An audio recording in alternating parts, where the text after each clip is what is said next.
Hello everyone, welcome back. कैसे हैं आप लोग? आशा करते हैं बहुत अच्छे होंगे, घर पे होंगे और सेफ होंगे और साथ ही साथ आपकी प्रिपरेशन भी काफ़ी अच्छी चल रही होगी। डियर स्टूडेंट्स, आज के इस वीडियो में हम डिस्कस करने वाले हैं पॉलिटेक्निक एंट्रेंस एग्जाम 2020 के सिलेबस के बारे में। डियर स्टूडेंट्स, इसके पहले हमने मैथ्स और फिजिक्स के सिलेबस के बारे में डिस्कस कर दिया है। वहाँ पर आप लोगों ने कमेंट्स में जाकर के जो कमेंट किया कि सर केमिस्ट्री का सिलेबस भी डिस्कस कर दिया जाए, तो आप लोगों की बातों को ध्यान में रखते हुए आज के इस वीडियो में हम केमिस्ट्री के सिलेबस के बारे में डिस्कस करने वाले हैं। साथ ही साथ इसमें हम केवल और केवल केमिस्ट्री के चैप्टर्स के बारे में ही नहीं बताएंगे, इसमें हम आपको ये भी बताएंगे कौन सा चैप्टर आपको फर्स्ट टाइम प्रिपेयर करना चाहिए, कौन सा प्रिपेयर करेंगे तो आपको आसानी होगी। कंप्लीट स्ट्रेटजी आपको बताने वाले हैं जिसकी हेल्प से आप लोग केमिस्ट्री को अच्छे से प्रिपेयर कर पाएंगे। डियर स्टूडेंट्स, के पहले हम आपको ये बता दें कि अगर आप लोगों ने अपने मैथ्स और फिजिक्स का सिलेबस नहीं देखा है तो उन सब का लिंक मैं डिस्क्रिप्शन में दे दूंगा, उसको जाकर के आप लोग देख लीजिए। और मैथ्स के फर्स्ट और सेकंड चैप्टर अगर आप लोगों ने अभी तक नहीं देखा है तो उसका में रहेगा, या छोड़ो मैंने एक पॉलिटेक्निक 2020 की प्लेलिस्ट बना दी है, उस प्लेलिस्ट का लिंक मैं दे दूंगा, उसमें सारे वीडियोस रहेंगे, उसमें आपकी जितनी भी क्वेरीज हैं सारे के सारे के बारे में वहां पर मैंने डिस्कस किया है, तो कंप्लीट तरीके से उसको आप लोग देख लेंगे तो आपको पॉलिटेक्निक से रिलेटेड कोई प्रॉब्लम नहीं होगी। तो डियर स्टूडेंट, आज के इस वीडियो में हम डिस्कस करेंगे केमिस्ट्री के सिलेबस के बारे में। तो आइए हम डिस्कस कर लेते हैं और आपको बताते हैं कि कौन सा चैप्टर आप लोगों को फर्स्ट टाइम प्रीफर करना चाहिए, कौन सा चैप्टर आपको पहले पढ़ना चाहिए। पहले हम यहाँ पर देखिए स्टूडेंट्स लिख रखे हैं केमिस्ट्री का सिलेबस, यहाँ पर लिखा पॉलिटेक्निक एंट्रेंस एग्जाम प्रिपरेशन, ठीक है। रसायन विज्ञान का सिलेबस आपके सामने लिखा हुआ है, एक बार मैं आपको बता देता हूं। फर्स्ट चैप्टर स्टूडेंट्स आपका है विज्ञान एवं रसायन, जिसमें आपको रसायन विज्ञान के बेसिक कॉन्सेप्ट के बारे में बताया जाएगा। विज्ञान क्या है, विज्ञान की शाखा कौन सी है जिसको रसायन विज्ञान कहा जाता है, उसमें किस बात की स्टडी की जाती है, ये सब बातें उसमें आपको पढ़ाई जाएंगी। द्रव्य जिसको आप मैटर कहते हैं, द्रव्य की अवस्था के बारे में ये सारी बातें वहां पर डिस्कस की जाएंगी। तीसरा है रासायनिक संयोग के नियम, परमाणु की संरचना, रेडियो एक्टिविटी तथा नाभिकीय ऊर्जा। छठवां है संयोजकता तथा रासायनिक आबंधन। सातवां है रासायन की भाषा। आठवां है रासायनिक अभिक्रिया एवं उत्प्रेरण। नौवां है अम्ल क्षारक एवं लवण। 10वां है रासायनिक गणनाएं। 11 है गैसीय नियम। 12 है विद्युत रसायन। 13 है विलयन। 14 तत्वों का आवर्ती वर्गीकरण एवं गुण। 15वां स्टूडेंट धातु अधातु एवं धातु कर्म, ठीक है। जल एवं जल की कठोरता, प्रमुख गैसें, महत्वपूर्ण लवण, ईंधन, कार्बनिक यौगिकों का वर्गीकरण एवं नामकरण, कार्बनिक यौगिक, कार्बनिक यौगिकों में तत्वों की पहचान एवं मात्रा, औद्योगिक रसायन, विश्लेषणात्मक रसायन, ठीक है। ये हमारे सिलेबस में टोटल 24 चैप्टर्स हैं, ठीक है। तो आपको केमिस्ट्री में 24 चैप्टर्स वहां पर स्टडी करना है। अब बात ये होती है कि सर हम सारे चैप्टर्स को कवर करें या इसमें से कुछ चैप्टर्स इंपॉर्टेंट है। आप लोग ये भी देख रहे होंगे स्टूडेंट्स, में कई सारे चैप्टर्स ऐसे होंगे जिनके बारे में अभी तक आप लोगों ने डिस्कस ही नहीं किया होगा, कभी पढ़ा ही नहीं होगा, क्योंकि क्लास 9th और 10th का सिलेबस अब काफी शार्ट हो गया है। ये जितने भी चैप्टर्स आपको दिख रहे हैं ना, पहले ये क्लास 9th और 10th में पढ़ाए जाते थे, उसी के बेसिस पे यहाँ पर सिलेबस दिया गया। लेकिन अभी एनसीईआरटी का पैटर्न लग गया है, ठीक है। उसके बेसिस पे क्या हो रहा है कि सिलेबस काफी कम हो गया है, तो इसमें कई सारे चैप्टर्स के नाम के बारे में भी आप लोगों ने नहीं सुना होगा, तो कहीं ना कहीं प्रॉब्लम होगी। तो डियर स्टूडेंट, जो पेपर बनाएगा पॉलिटेक्निक एंट्रेंस एग्जाम 2020 का, उसको भी पता है कि क्लास 9th और 10th के बच्चे क्या पढ़ के आए हैं, या वो नहीं सोचेगा तो आप खुद सोचो, आपके जो साथी होंगे, मींस आपके साथ जो आपके कंपटीटर्स हैं जो वहां पर एग्जाम देने जा रहे हैं, वो भी आपके जैसे ही होंगे, तो आपको उन्हीं में बेटर करना है, ठीक है। तो आपको इसमें से इंपॉर्टेंट चैप्टर सेलेक्ट करना है। इंपॉर्टेंट का मतलब पहले आपको उन चैप्टर्स को सिलेक्ट करना है जिसको आप लोग क्लास 9th में 10th में या उसके पहले पढ़ चुके हैं, उनको आपको पहले प्रिपेयर करना है, क्योंकि उनके बारे में आप पहले से भी काफ़ी कुछ चीज़ें जानते हैं। और उसको जब आप अपनी प्रिपरेशन की बुक से और अच्छे से प्रिपेयर करेंगे और ऑप्शनल क्वेश्चन जो वहाँ पर बहुविकल्पीय प्रश्न है उस पर प्रैक्टिस करेंगे, तो चैप्टर्स आपके अच्छे से प्रिपेयर हो जाएंगे। तो आइए हम आपको बताते हैं कौन सा चैप्टर आपको करना है, कौन सा नहीं करना है। पहला चैप्टर स्टूडेंट्स बहुत इंपॉर्टेंट है, विज्ञान एवं रसायन, ठीक है। सिंपल सी बात है, इसको किसी को ना तो आपको पढ़ाने की जरूरत है ना किसी हेल्प की जरूरत है। आपके पास आपकी प्रिपरेशन की बुक होगी, बुक को उठा लीजिए आराम से और उसको कंप्लीट तरीके से पढ़ डालिए। जब उसको कंप्लीट तरीके से आप पढ़ लेंगे तो अपने आप उसके सारे के सारे कॉन्सेप्ट आपको प्रिपेयर हो जाएंगे। एक बात हम जानना चाहेंगे, हमारे ऐसे कितने स्टूडेंट्स हैं जिनके पास बुक नहीं है प्रिपरेशन की? अगर बुक नहीं है तो आप लोग टेलीग्राम चैनल को अगर अभी तक नहीं ज्वाइन किए तो पहले आप टेलीग्राम चैनल जाकर के ज्वाइन कर लीजिए। आप टेलीग्राम ऐप्स को इंस्टॉल करके उसमें सर्च करें डीडी मैथमेटिकल सॉल्यूशन, उसमें आपको आपका चैनल मिल जाएगा, उसको आप लोग सब्सक्राइब कर लीजिए।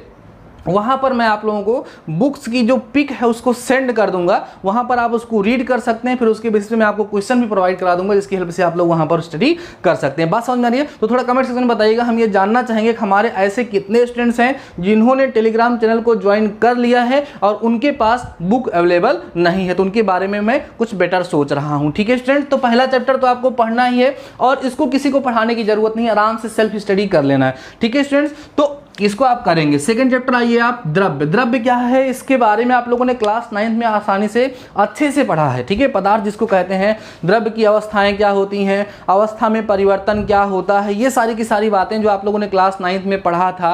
ठीक है, ऊर्ध्वपातन क्या होता है, वाष्पन क्या होता है, गलन क्या होता है। ठीक है, ये सारी के सारे कॉन्सेप्ट जो आप लोगों ने क्लास 9th में पढ़ा था उन्हीं को रिवाइज करना। अगर आपके पास कहीं संयोग से ऐसा है कि आपके पास प्रिपरेशन की बुक नहीं है तो आप क्लास 9th की बुक उठा करके इस चैप्टर को वहां से पढ़ सकते हैं, वहीं से क्वेश्चन बनेंगे। बस प्रैक्टिस के लिए आपके पास कोई ना कोई सेट होना चाहिए, प्रीवियस ईयर्स के क्वेश्चन पेपर होने चाहिए, ये सारी की सारी चीजें आपके पास वहां पर होनी चाहिए। ठीक है स्टूडेंट, तो वो सारी बातें मैं आपको अवेलेबल करा दूंगा अगर आप लोग बोलेंगे तो। अभी आगे बढ़िए, तीसरा चैप्टर स्टूडेंट रासायनिक संयोग के नियम, इसको भी आप लोगों ने क्लास 9 में पढ़ा है। याद करो, आप लोगों ने पढ़ा था द्रव्यमान संरक्षण का नियम, law of conservation of mass. ठीक है, वहां पर आप लोगों ने पढ़ा था ना, वो सारे के सारे नियम इसमें कुछ और बढ़ा करके दे दिए गए, उसको आपको पढ़ना है, तो इसको भी आप लोग पढ़ेंगे स्टूडेंट्स।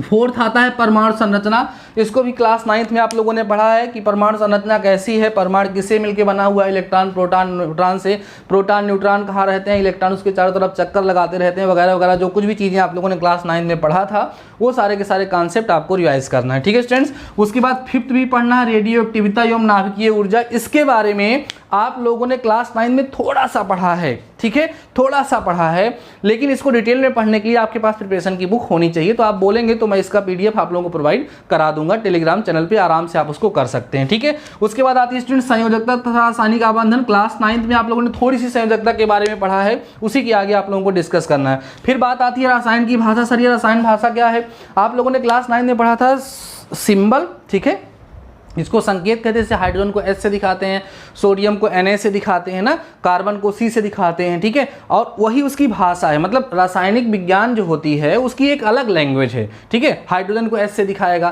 तो H2SO4 सल्फ्यूरिक एसिड का फार्मूला होता है, तो वो सारे के सारे कॉन्सेप्ट यहाँ पर डिस्कस किए गए हैं, इसको आपको पढ़ना। उसके बाद आइए स्टूडेंट्स, इसको आप लोग स्किप कर दीजिएगा। अम्ल क्षार एवं लवण आप लोगों ने कब पढ़ा है स्टूडेंट्स, आपको याद होगा क्लास 10th में आप लोगों ने पढ़ा है, तो इसको आप करिएगा।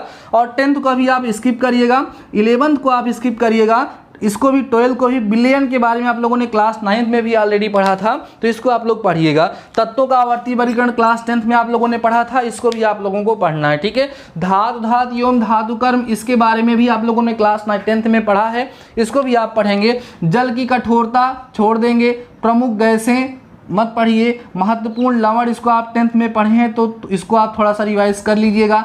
ईंधन बहुत ही सिंपल सा चैप्टर, केवल बुक उठा करके आपको पढ़ लेना है। उसके बाद ये जो कार्बन वाले चैप्टर्स है स्टूडेंट्स, यहाँ तक लेकर के 20 से लेकर के 21, 22 ये इंपॉर्टेंट हैं, और इसके बारे में आप लोगों ने क्लास 10th में थोड़ा बहुत पढ़ा भी है। ठीक है, तो इतने चैप्टर्स आप लोगों को मोस्टली कवर करने हैं, जितना मैंने स्किप कर दिया उस पर आपको ध्यान नहीं देना है। ठीक है, इतना अगर आप लोग कर लेते हैं तो आप लोग 90 प्लस क्वेश्चंस वहां पर आप लोग अटेंड कर पाएंगे और आपका करेक्ट भी हो जाएगा। देखो कितने चैप्टर मैंने बताया है, 1 2 3 4 5 6 7। ठीक है, 8 9 10। ठीक है स्टूडेंट, 11 12 13 14 15 16 आप देख सकते हैं कि 16 चैप्टर्स अप्रॉक्स हो रहा है। आप थोड़ा अच्छे से काउंट करिएगा, अगर छूटा होगा अगर तो आपके पास कुल 24 चैप्टर्स थे।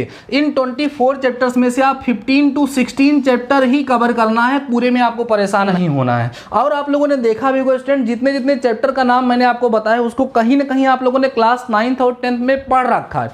ये ध्यान देना बहुत ही ज़्यादा जरूरी है। जब बुक होती है स्टूडेंट्स के पास, सिलेबस देखते हैं तो कहते पता नहीं कहाँ कहाँ से ये सब दे दिया गया, हम तो कभी पढ़े ही नहीं। लेकिन जब उसको हम ध्यान से देखते हैं ना, थोड़ा सा चैप्टर का नाम इधर उधर भले हो गया है, लेकिन वो सारे के सारे कॉन्सेप्ट कभी ना कभी आप क्लास 9th और 10th में पढ़ रखे हैं। और जो लोग इंटर के बाद एग्जाम दे रहे हैं उनके लिए तो और भी ज़्यादा बेटर होने वाला है। तो समझ में आ गया होगा आप लोगों को आपके केमिस्ट्री के सिलेबस में कौन कौन से चैप्टर हैं और कौन कौन से चैप्टर आप लोगों को फर्स्ट टाइम कवर करना है। अगर इसको आप अच्छे से कवर कर लेते हैं देन आप लोग आगे बढ़ सकते हो, उसमें कोई प्रॉब्लम नहीं है। अब बात ये होती है स्टूडेंट्स की सर इस चैप्टर को हम पढ़ें कहाँ से? तो अगर आप लोगों ने कोई बुक ले रखा है तो उससे आप उसको खूब अच्छे से पढ़ लीजिए। केमिस्ट्री में जितने भी चैप्टर्स है ना, इसमें किसी को एक्स्ट्रा आपको समझाने की जरूरत है ही नहीं डियर स्टूडेंट्स। आप खुद से टाइम मत वेस्ट करिए इधर उधर टहल करके, फालतू का टाइम मत वेस्ट करिए, सेल्फ स्टडी पे टाइम ज़्यादा से ज़्यादा आप लोग प्रोवाइड करिए। ठीक है, बात समझ में आ रही है? जैसे मैथ्स वगैरह है, फिजिक्स में है, उसमें ज़्यादा समझाना है क्योंकि ऐसे चैप्टर्स भी हैं, लेकिन केमिस्ट्री में ऐसे कुछ खास चैप्टर नहीं जिसके लिए आपको कोई लेक्चर देखना पड़े। ठीक है, उसमें टाइम थोड़ा सा आपका वेस्ट होगा। और आप लोग क्लास 10th का एग्जाम दे चुके हैं और उन्हीं सारे कॉन्सेप्ट को आपको पढ़ना है, तो आपके लिए बहुत ही इजी है। ठीक है, आप क्या करिए, आपके पास कोई प्रिपरेशन की बुक है, उस चैप्टर्स के बारे में जो कुछ भी चीजें दी गई उनको खूब ध्यान से पढ़ डालिए, जो इंपॉर्टेंट उस पर टिक करते जाइए। उसके बाद आप देखेंगे जस्ट एक्सरसाइज दी गई होगी, एक्सरसाइज की क्वेश्चंस को आप सॉल्व करिए, एक पेंसिल ले लीजिए, उससे आप उसको टिक करते जाइए। लास्ट में आप आंसर को चेक कर लीजिए कि आपका कितना करेक्ट हो रहा है, कितना इनकरेक्ट हो रहा है। अगर एक ही बार में आप लगभग 90% क्वेश्चन को करेक्ट कर देते हैं तो आप जान लीजिए कि आपने चैप्टर को ढंग से पढ़ लिया था, आपको कोई प्रॉब्लम नहीं है। और अगर आप कम क्वेश्चन वहां पर कर पाते हैं तो आप एक बार चैप्टर को फिर से रीड करिए, फिर से उसको समझने का प्रयास करिए। और अगर कोई प्रॉब्लम हो रही किसी खास चैप्टर में, आप मुझे कमेंट सेक्शन में जाकर के बता दीजिए, उसका प्रॉपर वीडियो मैं आप लोगों को प्रोवाइड करा दूंगा, उसमें कोई प्रॉब्लम नहीं है। ठीक है स्टूडेंट्स, तो बातें समझ में आ गई होंगी आप लोगों को। एक बात हम आपसे बोलना चाहेंगे डियर स्टूडेंट्स कि आप लोग रेगुलर रहिए, टाइमली आपको वीडियो को वॉच करना है। और दूसरी चीज़ ये है, जो भी वीडियो मैं अपलोड करूँ उसको आपको पूरा वॉच करना है। देखो, जैसे मैंने आधे घंटे का मैथ्स का वीडियो आप लोगों को अपलोड कर दिया, एक चैप्टर एक ही वीडियो में कंप्लीट कर दिया, लेकिन क्या हुआ कि उसमें एवरेज जो आ रहा है 4 मिनट 5 मिनट, तो मज़ा नहीं आता है यार ना। कि अगर आप लोग प्रिपरेशन सही में करना चाहते, वो मैं बोलता हूँ ना, to win the game just remain in the game. अगर आप ये चाहते हैं कि हमारा सिलेक्शन हो जाए तो यार पढ़ना तो पड़ेगा ही,